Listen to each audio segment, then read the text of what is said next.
Listen to me. I want you to look at me right now. Are you waiting? Are you waiting for a heart attack, a stroke, or a diagnosis to finally ask your parents where the must-have documents are? If you are waiting for a crisis to have the conversation about estate planning, you are making one of the biggest financial and emotional mistakes of your entire life. I know why you're doing it. You're afraid. You're afraid of sounding greedy. You're afraid of reminding them of their own mortality. You're afraid they'll tell you to mind your own business.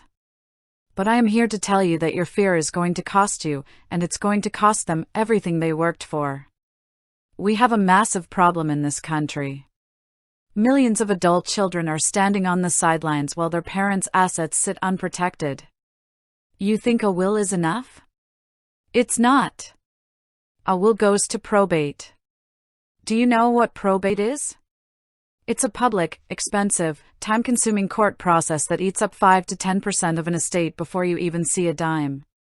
If your parents only have a will, or worse, nothing at all, you are signing up for a nightmare.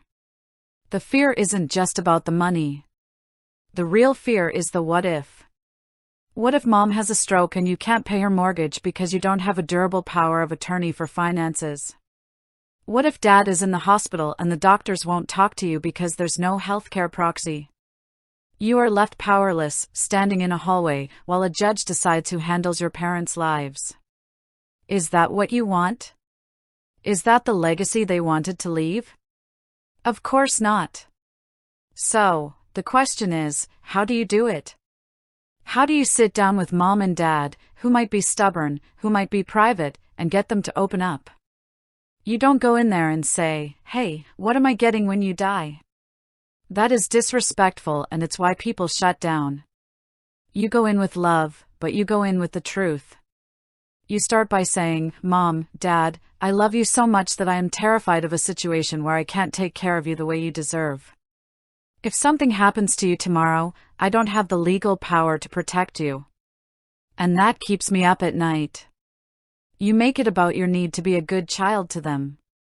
You tell them that having these documents is the greatest act of love they can perform for you, because it spares you from having to guess what they want while you're grieving.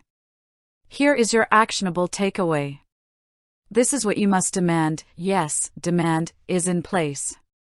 There are 4 pillars of protection. First, a revocable living trust. This is the big one. This is how you avoid the probate court entirely. It keeps your family's business private and ensures that if your parents become incapacitated, a successor trustee can step in immediately to manage their affairs. Second, a will. Even with a trust, you need a pour-over will to catch anything left outside of it. Third, a durable power of attorney for finances. This gives you the legal right to sign their name, pay their bills, and manage their taxes if they can't. Without this, you are headed to court for a guardianship, and that is an expensive mess you do not want. Fourth, an Advance Directive and healthcare power of attorney. This is where they say exactly what kind of care they want and who speaks for them.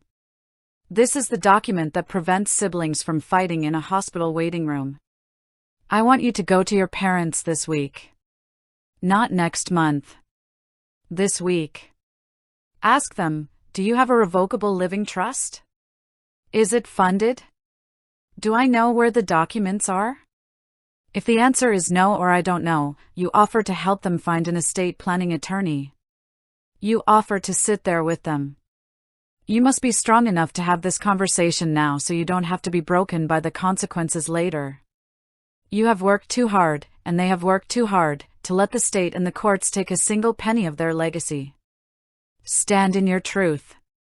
Protect your family. Talk to them today. Thanks for watching.